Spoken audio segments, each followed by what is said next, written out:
Buenas tardes, señoras y señores. Bienvenidos a la Universidad Popular Carmen de Michelena. Vamos a ofreceros no es propiamente una conferencia, ¿no? Es un acto, digamos, de presentación de una asociación de mujeres y después una de las actividades, una de las iniciativas que esta asociación ha puesto en marcha y que me imagino que va a repetirlo en el futuro. Sí. Pues entonces vamos a ver. En pocas palabras, hay una asociación española, Mujeres Unidas contra el Maltrato, MUM, que tiene ámbito nacional, pero su sede está aquí en Madrid. Es una asociación sin ánimo de lucro, como más o menos la Universidad Popular Carmen de Michelena. Se crea en 2010, o sea, ya tiene una década de vida. Y atiende a toda mujer necesitada en el territorio español.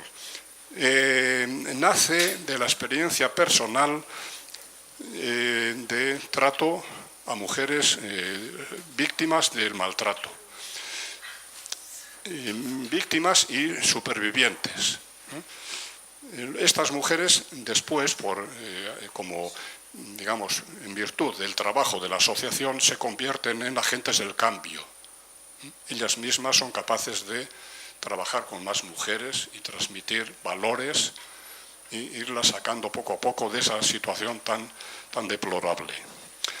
Esta asociación está formada por un equipo profesional de psicólogas, abogados, trabajadores sociales, trabajadoras. Trabajan de forma altruista junto con un equipo necesariamente de voluntarios. Tienen el doble objetivo de apoyar a las mujeres en el proceso de pasar de víctimas a supervivientes de malos tratos. Y la prevención, este es un asunto muy importante, la prevención y educación como herramienta para luchar contra la violencia de género. Una de las iniciativas, que tiene varias, eso sí os animo a que entréis en internet y pongáis MUM, o MUM España, así, y ya tenéis la web y veréis que iniciativas tienen unas cuantas. Una de ellas es el proyecto IRA. IRA significa lo que significa en castellano. Un sentimiento de indignación que causa enojo. Un sentimiento que aflora cada vez que presenciamos o vivimos una situación de violencia. Eso es IRA. Y bueno, para hablarnos con más conocimiento, porque realmente eres el artífice del proyecto este, pues tenemos esta tarde a Nacho Pardo, que es un fotógrafo. Él no se define como fotógrafo, luego no voy a decir que seas fotógrafo. Es un magnífico fotógrafo, no fotógrafo, eso es cualquiera. Pero magnífico fotógrafo hay poquitos. Nos va a explicar la gestación del proyecto desde las primeras etapas de ideación de un proyecto de este tipo hasta la presentación en público mediante exposiciones como las que vais a ver ahora de las casi 50 fotos que componen la colección. Y bueno, estas fotos son realizadas por él y vais a ver el nivel tan alto que tiene. Y bueno, pues muchísimas gracias por vuestra presencia, muchas gracias Nacho, y vamos a comenzar. Hola, José. Hola, buenas tardes, ¿se escucha? Sí, ¿verdad? Vale, genial. Gracias por venir, gracias por estar acá. Estaba un poco preocupado, yo creí que íbamos a hacer algo más en petit comité, por eso me había puesto aquí adelante. Quería dar muchas gracias a la universidad por darme la oportunidad de presentar este proyecto y sobre todo de poder presentar a la asociación, que mejor como lo ha presentado él, ya no hay que decir mucho más sobre la asociación. Gracias a Javier, que gracias a Javier estoy aquí yo hoy de pie, gracias a su enlace por parte de la Asociación de Fotógrafos F22 de Tres Cantos, pues soy miembro de la asociación y bienvenidos todos los de la asociación también aquí haciendo un poquito de piña para apoyar. Me propusieron yo hice la presentación en la asociación y me propusieron para hoy hacer una presentación un poco más amplia del proyecto. Y os cuento, yo soy Nacho Pardo, vecino de Tres Cantos, soy fotógrafo, o no, Soy creativo publicitario, la verdad, me he dedicado toda mi vida a la publicidad, me he dedicado toda mi vida a la creatividad y la fotografía ha sido una herramienta que he utilizado durante toda la vida para trabajar y para vivir.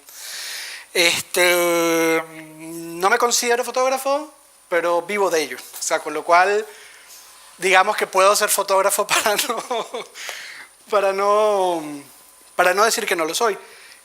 Bueno, entrando un poco en el tema, antes de comenzar, han hecho la presentación de la asociación.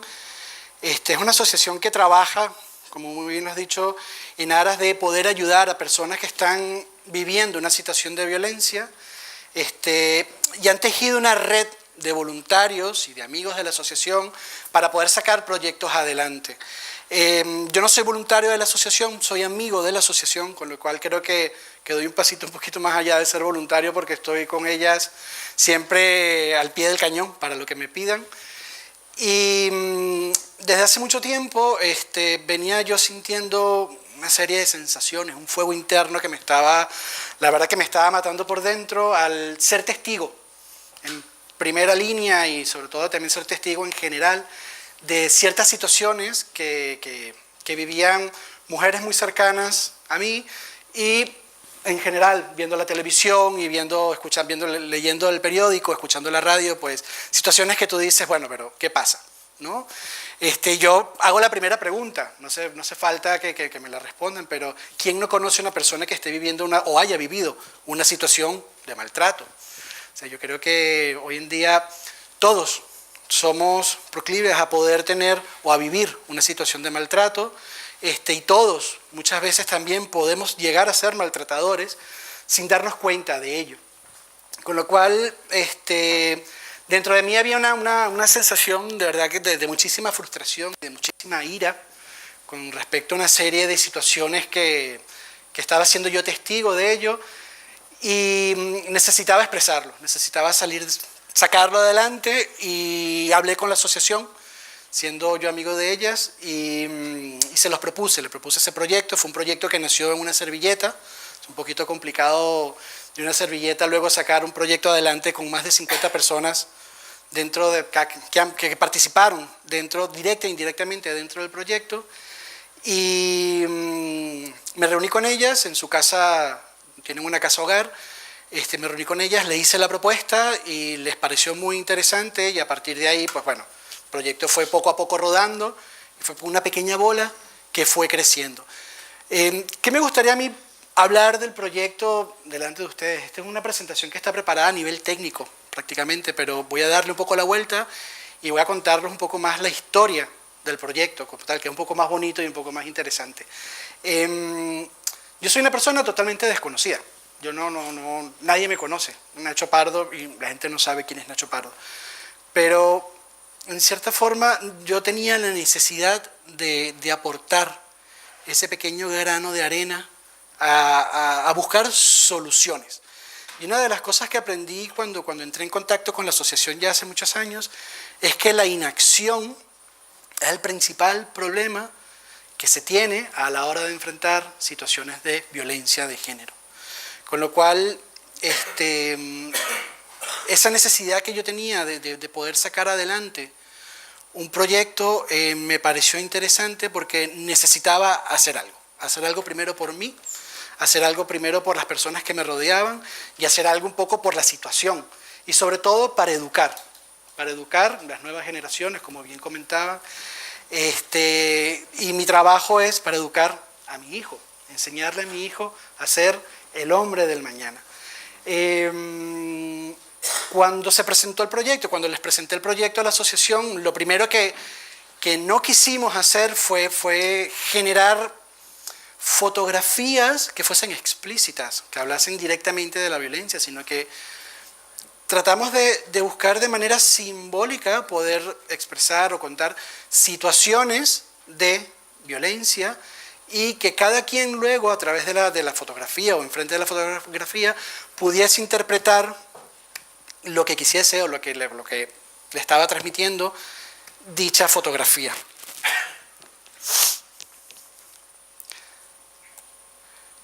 El motivo principal es, yo como publicista, el motivo principal que le propuse a la asociación era ayudarles a difundir su trabajo. Yo creo que lo más importante de este proyecto no son las fotografías, no es el libro que surge de la exposición, tampoco es la exposición en sí.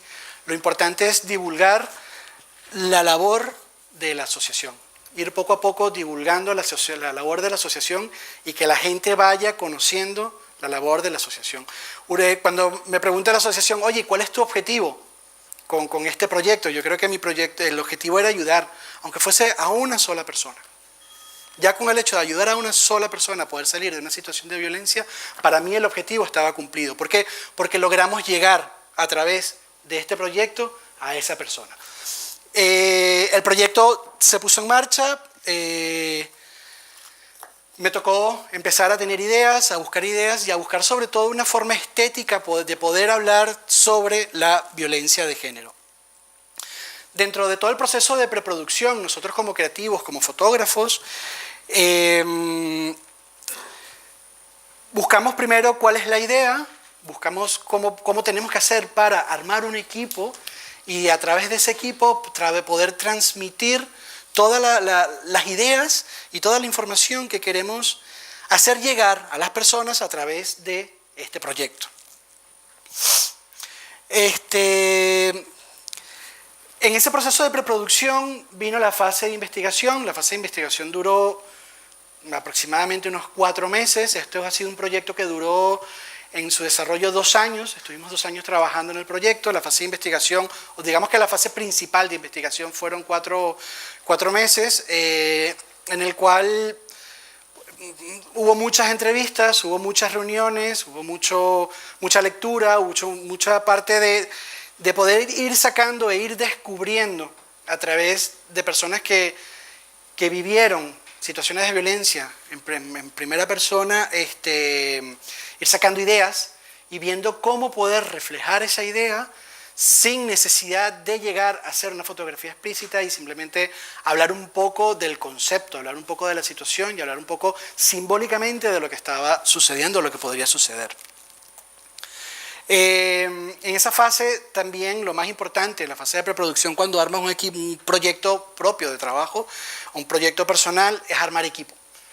Corrí con la suerte de que a través de mis dibujos, ya lo veréis, pude ir enamorando a muchísimas personas a que se fuesen sumando dentro del proyecto. Como os comenté, indirectamente fueron casi 50 personas que participaron, entre ellas actrices de televisión, actrices de teatro, reporteras de telediarios, personas profesionales de muchísimos sectores, modelos de publicidad, modelos del sector de la moda, que era un poco más allegado a lo que yo me dedico, con lo cual era mucho más fácil para mí poder ir haciendo casting y contando con recursos, y personas que se enteraron del proyecto y se acercaron a mí para poder, o para pedirme que quería participar dentro de este proyecto. Como comenté, estaba María Cantuel, la actriz que trabajó con nosotros en el proyecto. Ella llegó al proyecto como primero para posar en fotografías y terminó siendo coautora del libro junto conmigo. Ella se encargó de escribir todos los poemas que acompañan a la fotografía, y luego os contaré un poco sobre los poemas. Creativos publicitarios que redactaron toda la parte de información del libro. Lo más importante del libro, que fue el libro que se puso a la venta el día de la exposición, no era simplemente las fotografías como tal y acompañadas de los poemas, sino que por la parte de atrás estaba la información pedagógica sobre los ciclos de la violencia, de qué manera poder reconocer cuando se tenía algún tipo de síntoma de violencia o de estar viviendo algún síntoma de violencia y cuáles eran las posibles soluciones y sobre todo los datos de contacto para poder buscar ayuda. Que esa era un poco la parte encargada de desarrollar del copy creativo de David Martín. Para la imagen principal del proyecto IRA, contactamos con una diseñadora de joyas en Londres, para que nos diseñase el anillo. Queríamos que fuese un anillo único para la exposición y ella encantada accedió a hacer el anillo, lo diseñó, nos lo mandó desde Londres y pasó a ser parte del icono principal del proyecto de IRA. Luego contamos con un departamento de prensa que se encargó de hacer toda la difusión, tanto en radio, prensa, televisión, medios en general, presentaciones, para poder dar a conocer tanto el proyecto como la información de la asociación. Diseñadores, yo tengo una agencia de publicidad, pues personas que trabajaban dentro de mi agencia se prestaron también para poder ayudar en el proyecto. Maquilladoras y bueno, muchas más personas dentro del sector de la fotografía. Una vez configurado el equipo, se desarrolla un poco la fase de ideas, se presenta esa primera fase de ideas a la asociación y primero la fase principal es hacer los dibujos, hacer las ideas. Todas las fotografías que están tomadas para este proyecto fueron todas dibujadas, o sea, no se fueron haciendo un poco al tuntún y entramos a un estudio a hacer fotos simplemente a ver qué salía, sino que dentro de esa fase, como comenté anteriormente, de investigación, también vino un proceso creativo en el que por cada idea se hacían 3 maneras de representar esa idea. A veces un poco más acertada, a veces un poco más directa, a veces quizás un poco más rebuscada o quizás, dependiendo de la situación o del concepto, quizás un poco más difícil de transmitir, pero aún así lo queríamos transmitir, con lo cual conseguíamos alguna vía para poder decirla. Con estos dibujos recorrí yo medio Madrid, enseñándoselo a las personas que participaron en el proyecto, porque no había proyecto. Al final, como os comenté, el proyecto nació en una servilleta. Fui recorriendo medio Madrid y presentándoselo a las personas.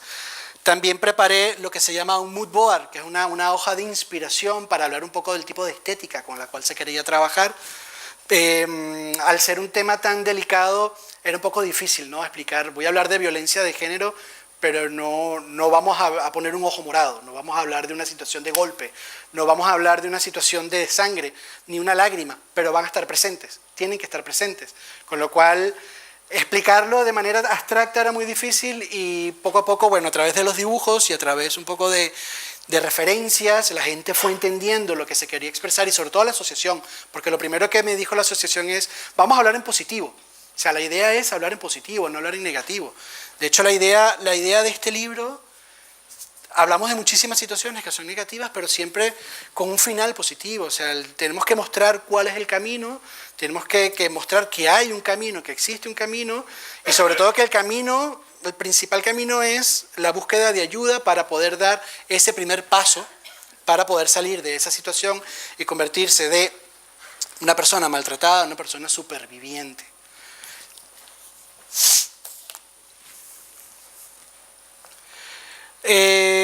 Luego artísticamente nos fuimos inspirando un poco en qué tipo de trabajo queríamos hacer.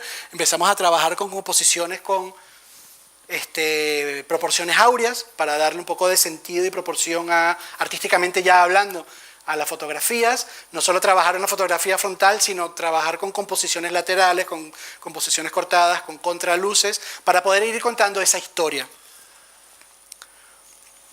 Se hizo un casting, evidentemente. El objetivo del proyecto, a diferencia de muchos proyectos fotográficos que normalmente suelen haber, no era mostrar caras de personas que hubiesen vivido una situación de violencia y que daban la cara para poder hablar e ir en contra de una situación, sino que lo que queríamos era hablar de conceptos, hablar de ciertos conceptos que muchas veces hasta socialmente están aceptados. Muchas veces la gente piensa que la violencia es lo que acabamos de ver por televisión, de la última chica, lo que acaba de suceder, o que violencia es el marido que le pegó o que se llega a la muerte. No, eso ya es una fase, un estadio muy alto, pero es que hay violencias primarias y que muchas veces están aceptadas. Un grito, un mal gesto, forzar a una persona a hacer algo que realmente no lo quiere hacer, situaciones que al final, una palabra, ¿sabes? Son situaciones que socialmente muchas veces uno dice, bueno, pero no pasa nada, no te ha dado una hostia. No, pero es que hay una manipulación, es que hay dolor a través de una palabra, o sea, hay una agresión a través de un gesto, a través de una actitud. También todo eso cuenta como violencia. Y muchas veces es una violencia invisible. Es algo que uno tiene que tener el ojo muy fino muchas veces para darse cuenta de que se está viviendo en una situación de violencia. En la fase de producción, por supuesto, bueno, entramos en el estudio, nos pusimos a hacer todas las fotografías, diseñaron el anillo en Londres, nos lo mandaron. Como os comenté, fueron 2 años de muchísimo trabajo, sobre todo porque no era fácil, ¿no? Poder llegar a hablar de ideas y hablar de ciertos conceptos, y a veces nos estancábamos en algunas de las ideas, y luego también al trabajar con diferentes personalidades del mundo del cine, del teatro, de la televisión, personas en general que queríamos que participasen, que no eran únicamente de Madrid, sino que vinieron hasta Madrid para trabajar en el proyecto, fuimos cuadrando agendas y el proyecto poco a poco se extendió. En el primer año de desarrollo del proyecto hicimos un corte. Ese corte fuimos a la Casa Hogar, se presentó el proyecto a las personas que estaban en la Casa Hogar, a las usuarias que estaban en la Casa Hogar un poco para hacer el test, y de ahí surgieron nuevas ideas o cosas que nos habían faltado dentro del proyecto, con lo cual decidimos darnos un plazo más de 1 año para seguir trabajando en ello, para seguir investigando y sobre todo para tratar de no dejar nada fuera, o sea, de no dejar nada fuera. Cada experiencia o cada persona tiene una experiencia totalmente diferente a la otra. Y muy difícil llegar a todos, y muy difícil poder hablar de las situaciones que han podido vivir algunas personas, ¿no? Pero lo intentamos, en algunos casos, como os comenté, más acertado, en otros casos un poco más difícil de entender, pero bueno, lo importante de este proyecto y el logro de este proyecto es que muchísimas personas anónimas, incluyendo a las personas, digamos, figuras públicas que lograron luego sumarse al proyecto, como personas anónimas hemos hecho un esfuerzo muchas veces sobrehumano. De hecho, cuando terminé el proyecto me preguntaron en una entrevista si tenía otro proyecto para sacar adelante, y creo que no, porque mi mujer se divorcia de mí. O sea, de momento dije no, voy a parar, porque fueron 2 años totalmente dedicado a ello, en el que muchas veces no estuve en casa para muchas cosas, pero bueno, lo bonito de ello, y sobre todo lo que yo quiero hacer énfasis en esto, es que todos tenemos la posibilidad de aportar un granito de arena muy pequeño para poder ayudar, y con que solo ayudemos a una persona ya estamos logrando nuestro objetivo, que eso es lo importante. Y el proyecto, una vez hecho, la labor que hemos tenido ha sido una labor de difusión, pero más que, perdón, perdona, creo que había escuchado algo, más que una labor de difusión de las obras, es una labor de difusión de la asociación. Cuando estuvimos en Chamartín, cuando estuvimos en la estación de Chamartín, luego también hicimos la inauguración de la exposición en la Puerta de Toledo, asistieron bastantes personas. En la estación de Chamartín tuvimos una proyección en cuanto a nivel de asociación muy importante, porque el número de usuarias que recurrieron a la asociación para pedir ayuda fue gigantesco. La verdad es que esa semana que estuvimos en Chamartín, la proyección que tuvo la asociación como tal fue realmente importante, y poco a poco hemos ido moviendo, hemos ido enseñando las fotografías, el proyecto como tal, y sobre todo las charlas que estoy dando yo, y le he dado alguna acá, gracias también a algunos compañeros de la asociación que me han ayudado a dar charlas en otros sitios, en Pica, aquí hoy en la universidad, en la misma asociación, en tiendas en Chueca. Vamos recorriendo Madrid, de momento Madrid, esperamos poder ampliar un poco más el radio de acción, ir presentando este trabajo, y sobre todo que la gente, cuando venga a escucharnos, se lleve la información de la asociación, porque siempre puede haber alguien que necesite este pequeño folleto. que es para mí lo más importante de todo lo demás. Yo he traído, pensando que iba a ser un petit comité, yo he traído fotos, yo he traído un poco, no son todas, os las paso para que las podáis ver. He traído algunas de las fotos, cada una tiene una explicación, luego os las voy dando. Pero bueno, irla pasando si queréis, para que cada uno tiene su idea. Ahora os contaré.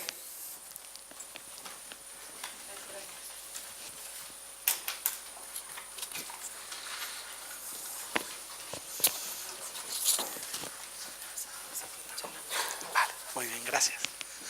Ahora os contaré un poco las ideas que teníamos en de todas las fotografías. Un poco cuando arrancamos con estas fotografías, no había una historia como tal. O sea, el objetivo no era contar una historia como tal. La asociación me lo pidió, de hecho me lo dijo, es que necesitamos que cuentes una historia, hay que contar una historia. Para mí la verdad es que fue realmente complicado, ¿no? Contar una historia y lograr hilar tantas ideas para poder hacer una historia lineal. Y por el otro lado, un poco el concepto que yo tenía para estas fotografías es que cada una, por separado, funcionasen individualmente, que fuesen fotografías que funcionasen individualmente y que a su vez también fuesen fotografías que pudiesen ser adquiridas, que pudiesen ser compradas, porque un poco el objetivo de la exposición como tal era, o es recaudar fondos, tanto con la venta de las fotografías como con la venta del libro, para los proyectos que tiene la asociación. La asociación tiene diferentes proyectos, todos enfocados para poder ayudar a personas que buscan una salida de situaciones de violencia. Tienen una casa hogar en un punto a 50 kilómetros de Madrid, donde prestan servicios tanto jurídicos como psicológicos, como profesionales, a las personas, a las usuarias de la asociación. Y un poco la idea era esa, ¿no? El poder tener una fotografía y que fuese adquirida y que a la gente le gustase la fotografía y la pudiese comprar para pegarla en la pared. De hecho, se han comprado fotografías en forma individual porque dice, oye, es que esta en el salón de mi casa se ve espectacular. Entonces, son fotografías que sí hablan de violencia, pero si las sacas de contexto, también, y un poco era el objetivo de ello, también se diluye un poco, ¿no? Esa idea de lo que está hablando en la fotografía, como muchas veces pasa en la vida real. Muchas veces hay situaciones en las que no somos capaces de percibir y que poco a poco, fijándonos en ello y viendo un poco los síntomas y los signos de esas situaciones, podemos darnos cuenta que es una situación de violencia o que esa persona está viviendo una situación de violencia. De ahí viene mi experiencia personal. Al principio, por desconocimiento, no era capaz de ver una serie de situaciones y, perdón,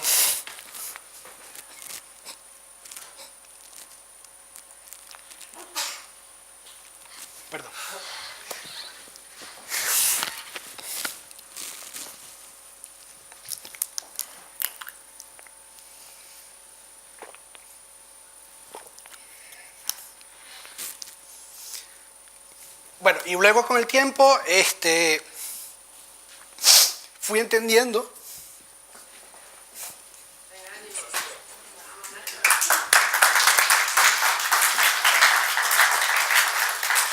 los de la asociación van a pensar que soy un llorón porque es segunda vez que me ven llorando frente al público.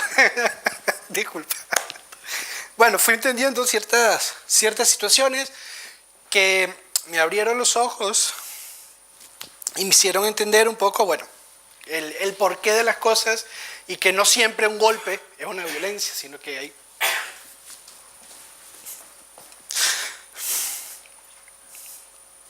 Disculpe, no puedo hablar. No puedo hablar. No me voy a sentar un momento. Bueno, ¿qué os parecen las fotos?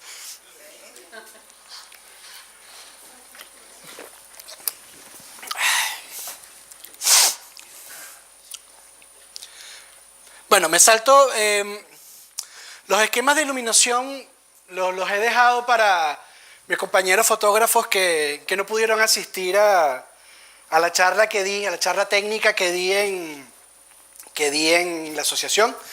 Es una información que está disponible para los fotógrafos, para que todos puedan saber cómo se hace el trabajo.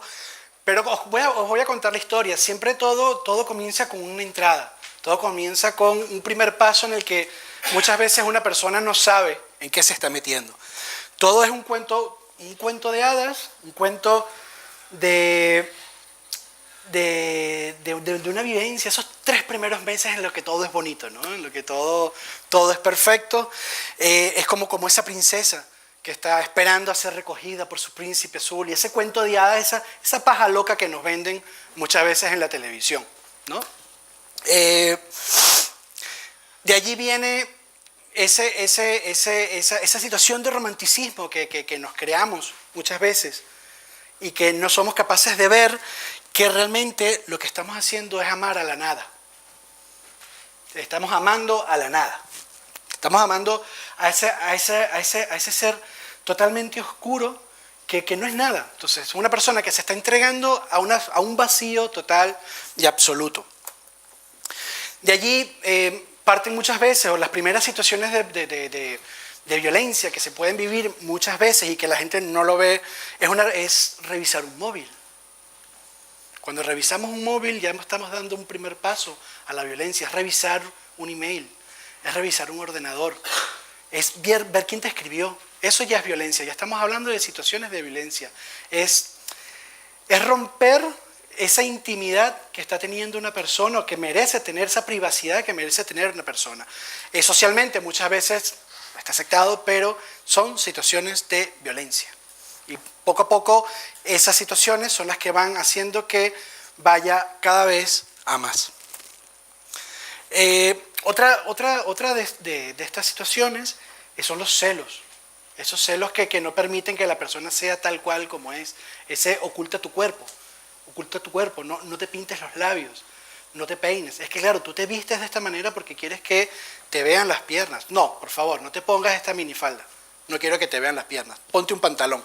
Ya estamos hablando de situaciones de violencia, que muchas veces dicen, no, bueno, pero es que te está ayudando a vestirte. No, te está ocultando, no te está permitiendo ser tú misma. De allí viene también cuando se empieza ya a tapar esa parte de la personalidad de cada mujer. Cuando esa situación de celos empieza a eliminar poco a poco a la persona, o eliminar poco a poco a ese ser individual que es la mujer. Poco a poco, como vimos, nos adentramos dentro de un espacio, y ese espacio poco a poco se va limitando para poder ir aislando a esa persona que entró dentro de esa situación de maltrato. Una mala palabra también es maltrato, y muchas veces no es vista como maltrato. ¿Por qué? Porque la mala palabra, que es la violencia verbal, no deja huellas. O sea, muchas veces cuando las personas van a hacer una denuncia, que de hecho es muy importante que cuando se hace una denuncia se vaya bien asesorado a nivel legal. O sea, no se debe ir de manera individual a hacer una denuncia, sino que se debe ir asesorado a través de una asociación para evitar que la denuncia se revierta. Muchas veces cuando se hacen denuncias de maltrato verbal, al no haber una marca, una huella, no se toma como denuncia, no se toma como maltrato. Pero sí es algo que efectivamente no nos deja huellas, pero poco a poco va minando la moral. Esa moral que psicológicamente nos va haciendo que nos perdamos dentro de nosotros mismos. El llanto, aquel nudo, ese nudo en la garganta que no nos permite respirar. Y cuando hay personas que viven ciertas situaciones de violencia y que buscan ayuda internamente para poder salir de esa situación, y hay una complicidad de su propio entorno que no le ayuda a salir de esa situación de violencia, que es, no vas a venir a vivir a mi casa, no, vale, vuelve, piensa en los niños, pero ¿cómo vas a vivir si no trabajas? Mejor vuelve con él y mejor vuelve con él, nosotros lo solucionamos todos. Entonces esa complicidad interna de la gente no permite muchas veces que la mujer pueda salir de la situación de violencia que está viviendo. Y por supuesto, machotes, todos nosotros nos creemos que somos machotes. O sea, lamentablemente nosotros los hombres nos han metido en el chip, en la cabeza, que somos unos grandes superhéroes y que somos unos grandes hombres, pero lamentablemente ese superpoder que creemos que nosotros tenemos muchas veces lo utilizamos es para infundir el miedo, ese miedo que hace que la gente quiera convertirse en invisible, que la gente quiera ser invisible, que cuando esté nuestra presencia en casa, queramos ser completamente, gracias, mira, completamente invisibles.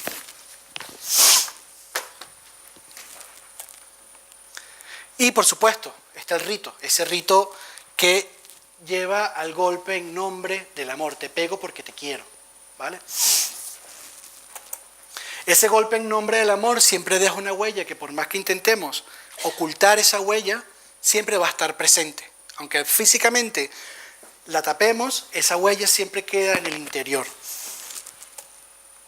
El acoso, el te sigo, voy a ver qué haces.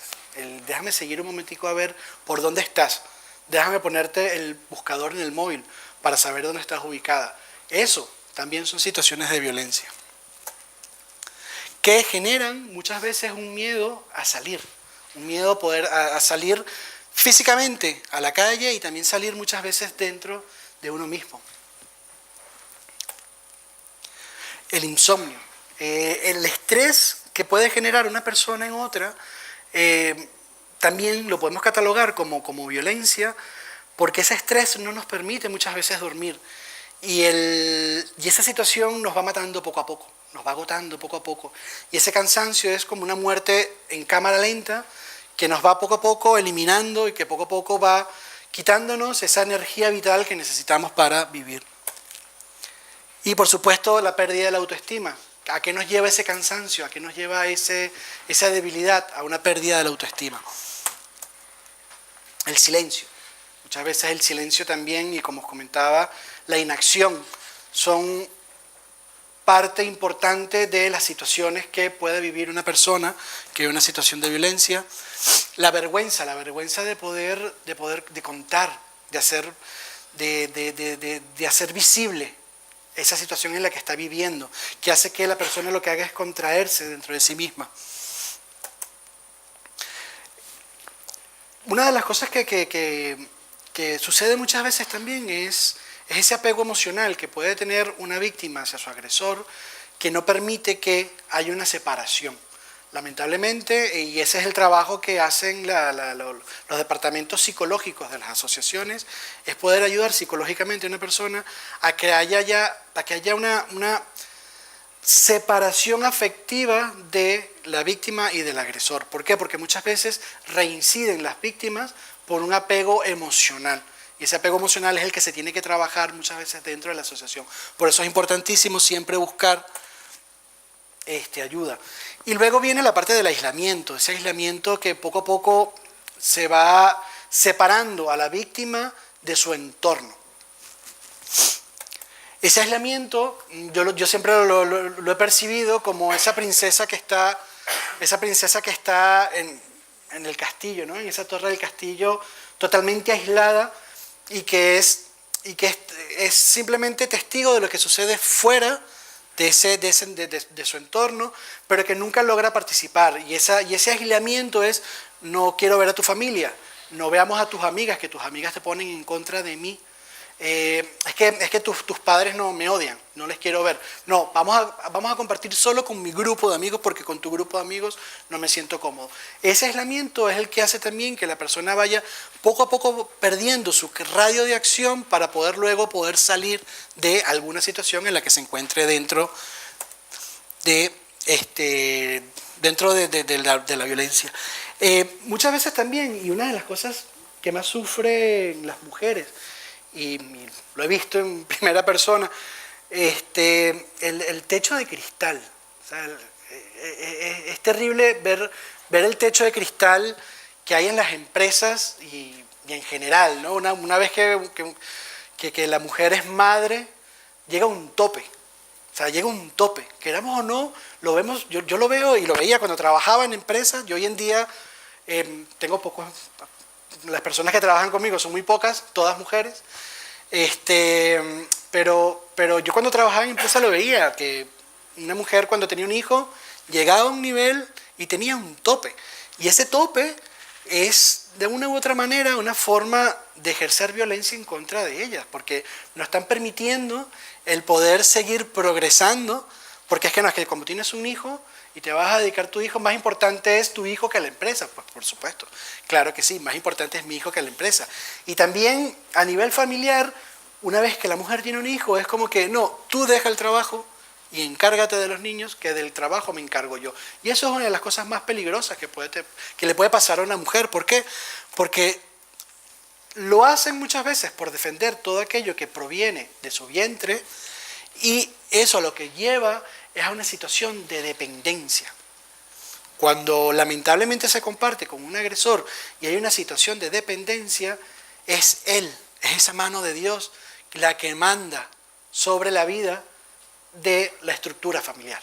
Entonces, él es el que decide cuándo suelta y cuándo no, cuándo esa estructura familiar puede caer o cuándo no. O sea, con lo cual, ese techo de cristal muchas veces lo que lleva precisamente es a esto, a esa dependencia, no tener la capacidad de poder decir, aquí rompo y aquí me marcho. Conozco muchísimas personas que me han dicho, oye, que es que no dejo a mi marido porque es que no tengo cómo mantener a mis hijos. Es que no tengo a dónde ir, que mi madre no me quiere en casa, es que no tengo manera de poder salir adelante con mi familia, tengo que reinventarme porque dejé el trabajo y estoy poco a poco viendo si logro empezar a tener algún tipo de ingreso económico para dejar a mi marido que ya no quiero. Entonces, poco a poco se van hilando, ¿no? una cosa tras otra. El sacrificio, y sobre todo queríamos hablar de ese sacrificio que siempre hace la mujer para todo, para sostener la estructura familiar, para sacar adelante a su familia y sobre todo para soportar una serie de situaciones que no son justas, y era un poco la razón de esa ira, ¿no? De esa ira que dio origen a este proyecto.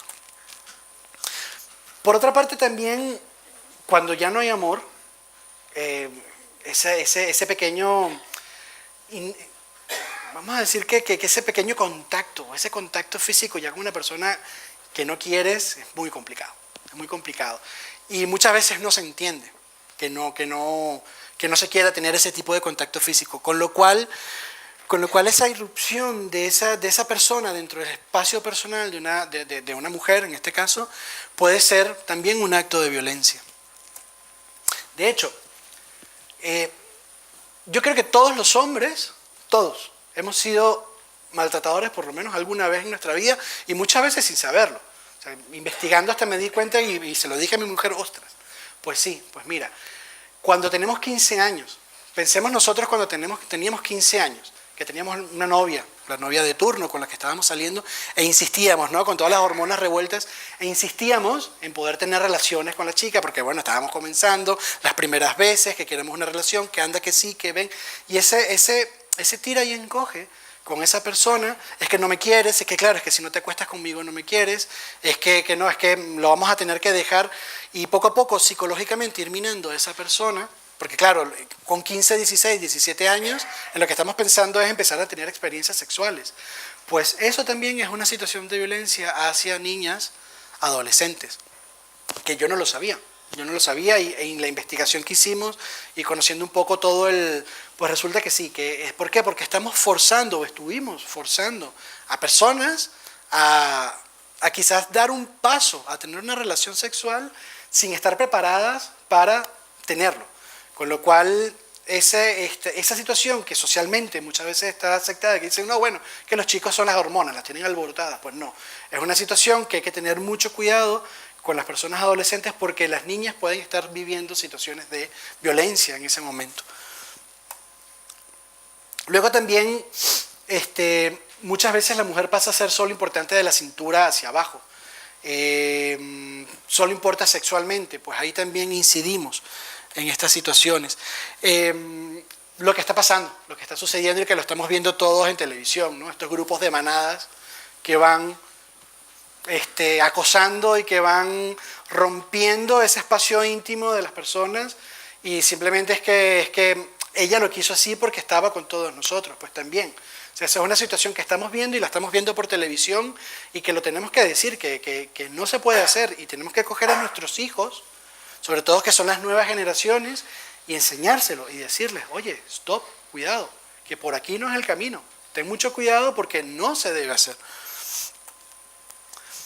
El peso de la mujer, y también con esta fotografía lo que queríamos era hablar del peso de la mujer que debe llevar durante toda su vida, ese peso que debe cargar durante toda su vida cuando es maltratada, ¿no? Ese peso que debe llevar hacia adelante. La agonía, esa agonía que poco a poco va matando, que va pasando el tiempo, pero que no termina de matar. Esa agonía que poco a poco nos va ahorcando, pero que no termina de llegar del desenlace final, pero sigue estando ahí presente. La ira de vivir todas estas situaciones, que muchas veces esa ira llevan al suicidio. Y el suicidio no son contabilizados como casos de violencia. Muchas veces las personas que se suicidan por vivir casos de violencia no son contabilizados como tal, porque no se ve que es todo lo que ha llevado a esa persona a suicidarse. La separación entre el cuerpo y el alma, un poco hacia dónde queremos ir. Aquí empezamos nuevamente dentro de nuestra historia a abrir ese hueco para poder empezar a salir, que es donde comenzamos a pedir a través del equilibrio la ayuda a través de un acto de esperanza. La búsqueda, se empieza a recorrer ese camino que, aunque el amor deslumbra y no nos permite ver un horizonte cercano, seguimos buscando una salida.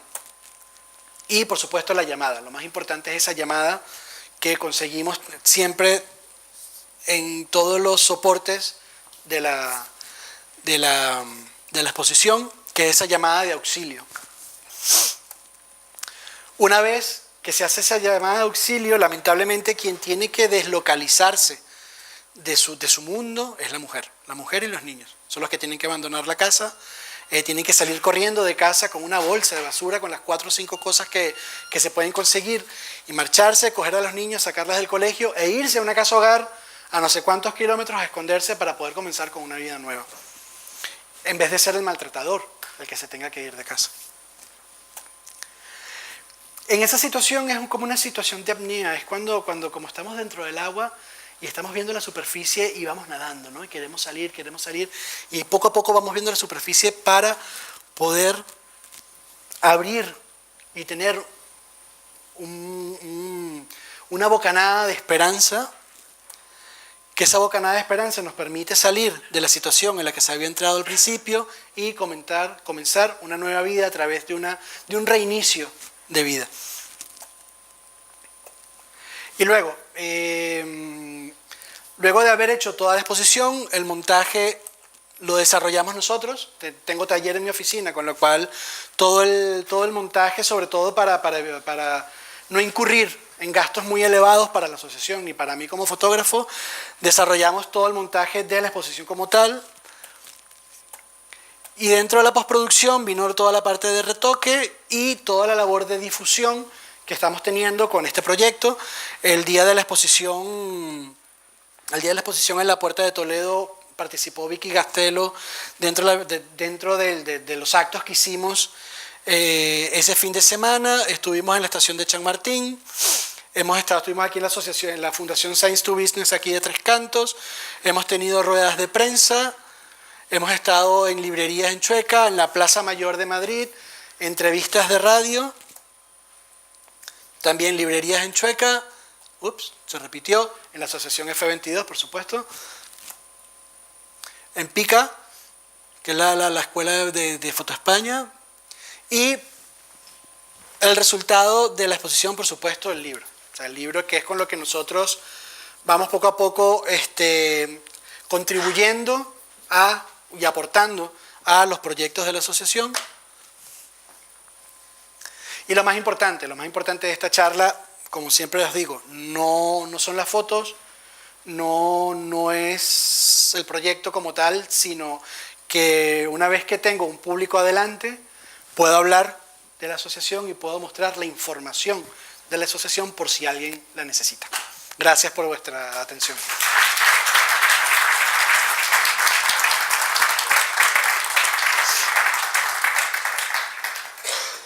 ¿Preguntas? ¿Alguna ronda de preguntas? ¿Sí?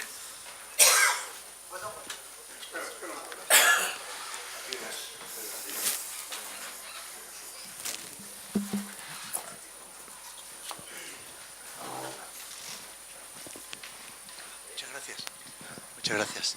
Enhorabuena por la presentación, Nacho, y admirable tu sensibilidad y lo que nos has transmitido. Quizás lo has puesto en las fotos, pero yo no lo he podido apreciar por la distancia y por la visión que tengo, pero quería saber cómo enfocas o que hagas una reflexión sobre esa otra violencia de género, que es una violencia silenciosa, invisible, no denunciada, que es la violencia contra la mujer mayor, y que no sé si aparecía suficientemente tratada en las imágenes. Y también preguntar si en vuestra asociación hay un porcentaje significativo de personas mayores que sin duda son maltratadas en las distintas fórmulas del maltrato, ya sea psicológico, económico, negligencia o falta de atención, y que algunas fuentes como Naciones Unidas, a través sobre todo de la Organización Mundial de la Salud, pues estima que afecta a un 10% de la población mayor. Claro, esto es un número enorme, sobre 9 millones de personas mayores serían 900.000 personas, y que son muy pocas las que denuncian, porque normalmente hay que denunciar pues a tus pareja o a tus cuidadores, y en situaciones de dependencia todo eso es muy complicado. Pues eso es lo que quería preguntar. Gracias. ¿Tu nombre, perdona? Jesús. Jesús. Gracias, Jesús. La asociación, no soy portavoz de la asociación, o sea, como comenté al principio de la charla, soy amigo de la asociación. Yo tengo una línea, o sea, en la que no puedo ir un poco más allá de mi participación como tal. Yo tengo cierto acceso, tengo ciertos límites, sobre todo porque yo no estoy preparado profesionalmente para poder acceder a ciertos niveles, a nivel de trato, tanto psicológico como legal, como una serie de cosas, porque no tengo la preparación profesional para ello. Yo lucho desde mi línea, yo lucho desde el punto en el que yo puedo aportar lo que comenté al principio, un granito de arena. Y efectivamente esa pregunta que tú me hiciste, me la hicieron en la asociación el primer año de corte, cuando hicimos el corte de presentación de las fotografías. Número de usuarias y el tipo de usuarias que están en la asociación, no soy la persona indicada para poder decírtelo, porque como te comenté, no tengo el acceso a esa información.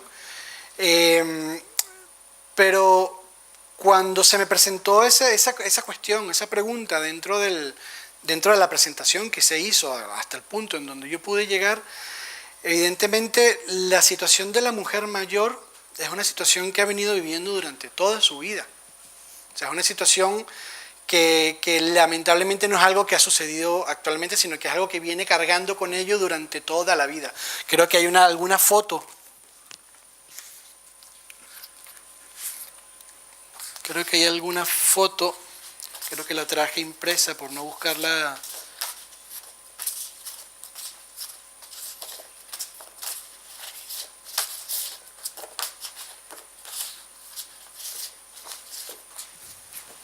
¿No?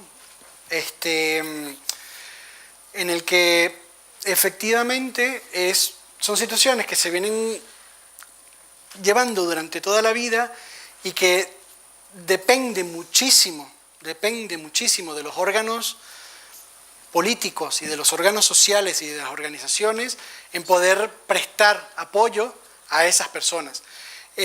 También una de las cosas más importantes que yo hago o intento hacer desde mi punto es hablarle a esas nuevas generaciones para poder ir poco a poco evitando ciertas situaciones y que sean las nuevas generaciones quienes vayan poco a poco eliminando una serie de situaciones en las que lamentablemente hoy en día se encuentran inmersas muchísimas mujeres. ¿Cuántas personas mayores entran dentro de la asociación? Me hubiese encantado que estuviese hoy aquí una persona de la asociación para poder contarlo, pero yo no tengo esa información con la cual no te la puedo transmitir. No sé si con eso te respondo tu pregunta, pero hasta cierto nivel puedo llegar. Sí. Esa foto que nos estás enseñando... iba a decir una simpleza. Que esa foto que nos estás enseñando, a mí me ha parecido verla justo al revés, ahí cuando la has proyectado, ¿no? Seguramente. Seguramente cambió por paginación del libro. Sí, bueno, solamente era eso, era por si había tenido... Vale, sí. A ver, ¿qué podemos hacer? ¿Qué podemos hacer cuando sospechamos o sabemos que en nuestro entorno de trabajo, del vecindario, de alguien, se produce una situación de maltrato? ¿Qué podemos hacer? Porque entre el silencio cómplice y el meterte en la vida del vecino, que no sabes bien también la intensidad del grado, ¿qué hacer? Eso es. Yo creo que es la que está... Sí, yo creo que es la cuestión, ¿no? Yo creo que es un poco la pregunta que nos hacemos todos. ¿Yo qué hice? O sea, yo no sé, ¿yo qué hice? O sea, yo no sé si ha sido lo correcto o no. Me ha costado muchísimo, de hecho me ha costado muchísimas amistades, pero yo intervine. O sea, yo me planté, yo intervine. Al principio me costó la amistad y me costó la relación y me costaron muchas cosas porque no se entendió. Y hoy en día me lo agradecen. Hoy en día esa persona o esas personas que vivieron esa situación me lo agradecen.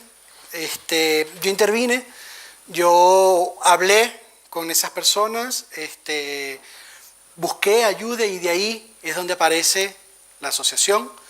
Recomendé ayuda y sobre todo yo presté apoyo, fui muy sincero. O sea, yo he perdido muchas amistades y he perdido muchas personas cercanas porque no permito, o sea, una serie de cosas. Entonces, de una manera muy sutil, yo sí me acerqué, o sea, me acerqué a las personas que estaban viviendo esa situación y no sé cómo se diría aquí en España, pero poco a poco, no es que me fui intrometiendo en su vida, pero sí poco a poco le fui ayudando a ver que estaban viviendo una situación de maltrato, con lo cual una vez que esa persona fue consciente de que vivía esa situación de maltrato, ya yo tenía preparado la ayuda. O sea, porque a la par o en paralelo, yo fui buscando ayuda. O sea, me hice la misma pregunta, ¿qué hago? O sea, ¿qué hago? Si tengo un silencio, denuncio, o sea, no puedes denunciar, o sea, ¿qué haces? O sea, ¿para dónde vas? Y poco a poco lo que yo hice fue eso, me arriesgué, perdí amistades, perdí personas cercanas, pero las personas que lograron, que son hoy en día, son supervivientes, me lo agradecen. O sea, con lo cual yo arriesgué y lo logré. Eso no quiere decir que siempre sea así, pero bueno, hay que intentarlo. Entonces yo creo que difundiendo esta información, yo creo que se puede. O sea, que aunque no te involucres en la vida de una persona, ya con un simple folleto ya estás mostrando un camino. Con lo cual es lo que yo hago hoy en día, mostrar un camino. O sea, hasta donde, como comenté por allá atrás también, o sea, desde donde yo puedo luchar, o desde mi punto, desde mi línea, es el camino que yo tengo. Difundir, enseñar y decir, señora, esto existe, y alguien se lo apuntará y alguien llamará.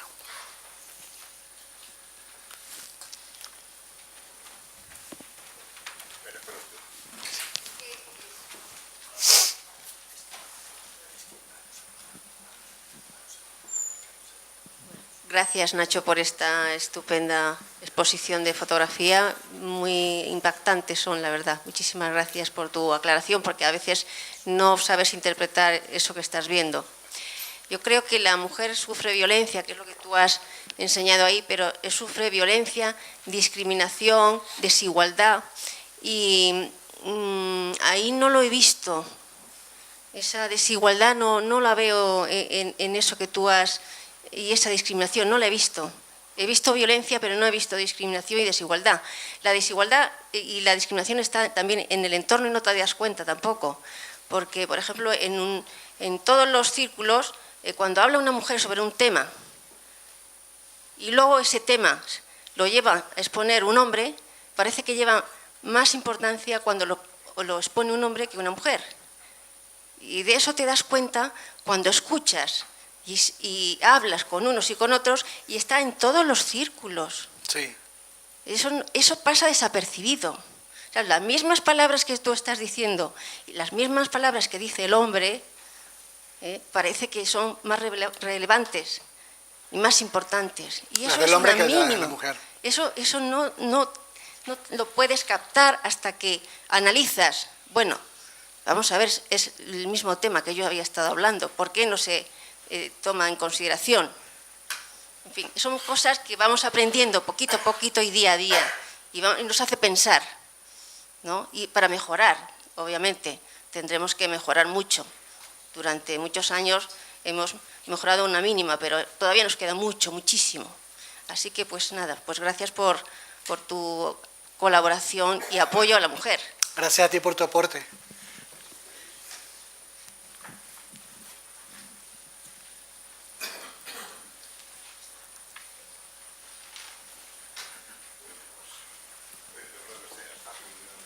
¿Alguien más? Parece que ya hay más preguntas, así que muchísimas gracias a ustedes. Nacho, has estado fenomenal. Esta mujer, quiero hacer entrega de un pequeño obsequio, que es una cosa muy humilde, no te creas. Imagínate. Es algo efímero. Soy la presidenta de la Universidad Popular, Amalia. Muchas gracias. Un diploma y una revista que tenemos. Muchas gracias. Una memoria. Ah, mira, para que bonito. la próxima Muchas gracias. conferencia la tengas en este pen, ¿verdad? Ah,